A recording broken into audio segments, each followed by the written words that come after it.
The only thing better than meat and potatoes is meat and meat. Hey there, folks, I am the Mighty Plantain, and we're going to put that old saying to the test because this is wheat and potatoes from local Maine brewery Banded Horn. They're out of, hang on. Oh, it's a fresh, unpasteurized, and unfiltered. It may contain a small amount of sediment. Okay. Biddeford, Maine. Okay.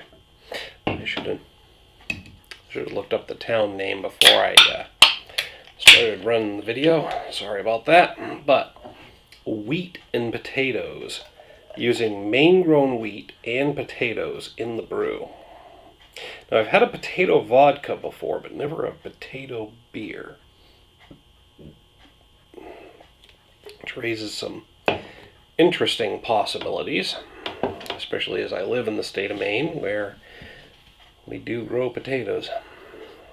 Hell, there's counties in the state where school kids get a couple of weeks off every year just to go harvest potatoes. Damn, look at that. That is a very, very light-colored beer. And it's a session IPA. Now, having wheat and potatoes in there, I'm not too surprised that it's light-colored, but I would have expected a little bit more of a darker body to it. I don't know. I guess with the potatoes, it depends on the varieties. If you're using a light, white-fleshed potato, you're going to get a very light color. So that plus the wheat, I shouldn't be too surprised about it, I guess. It's quite cloudy. Pretty effervescent, too. But very, very light. It's got a strong citrus aroma in the hops.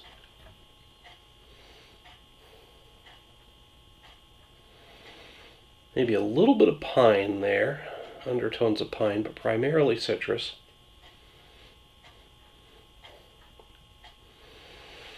I might be getting a bit of that earthy, starchy aroma.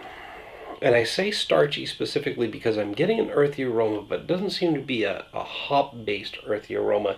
It seems to have that dirty, not a bad thing, that dirty, starchy aroma that I associate with a room full of potatoes. And yes, I do know what a whole room full of potatoes smells like. It's a job hazard. But yeah.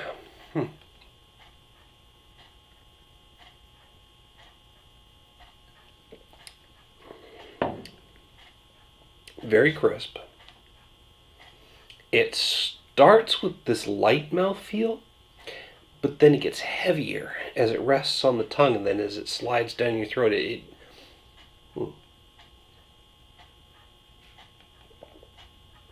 yeah, it's weird. It feels light at first, and then it develops body as you let it rest in your mouth and you swallow it. It's kind of funny. I don't think I've ever experienced that before. But there's this solid,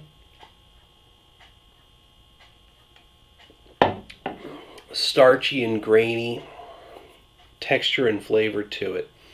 I mean, you can tell there's potato in there.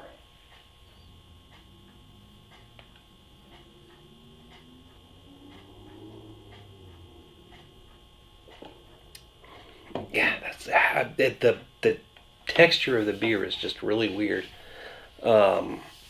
Yeah, you can tell there's potato in there, and it develops from this really light and crisp mouthfeel to this heavier, starchy mouthfeel, and that body from the potatoes. It is unique in that regard. But then it finishes with this nice citrusy hop burst, and there's a bit of earthiness there, which may be related to the hop blend, but it's possibly also from the potatoes there, and that little hint of pine in the aftertaste. Ooh, pardon.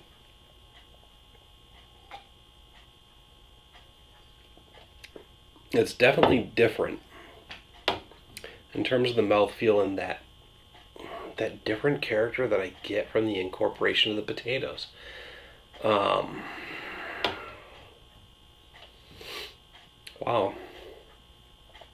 So, I did say wow, maybe a couple of times here.